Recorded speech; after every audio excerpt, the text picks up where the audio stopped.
Welcome to our channel. Today we how to install ShapeShift account detailed guide step by step clearly. To begin, navigate to the ShapeShift website. Once on the home page, look for the Get Started button. Click on the Get Started button to proceed.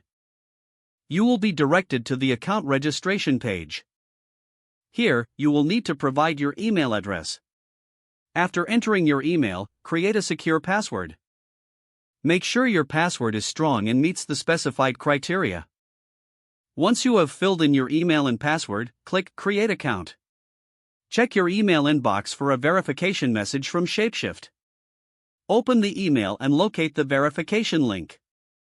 Click on the verification link to confirm your email address. You will be redirected back to the ShapeShift site. Now, log in using your newly created account credentials. After logging in, you may be prompted to set up two-factor authentication.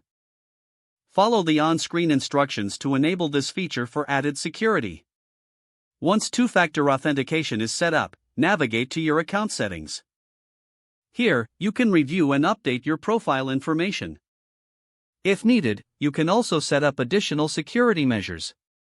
To start using your account, click on the Trade tab in the navigation menu.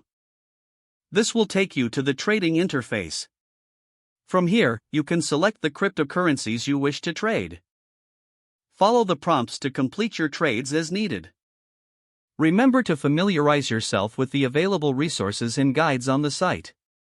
This will help you make informed decisions while trading. Congratulations, you have successfully installed and set up your ShapeShift account. If the page does not load, refresh the browser or try again in a private or incognito window. Make sure you are using the correct email address, then retype it carefully to avoid small typos. If your password is not accepted, use the reset option and create a new strong password you can remember. Check your spam folder for verification or security emails, then complete any requested confirmation steps. Don't forget to like this video and subscribe to our channel for more step-by-step tech guides.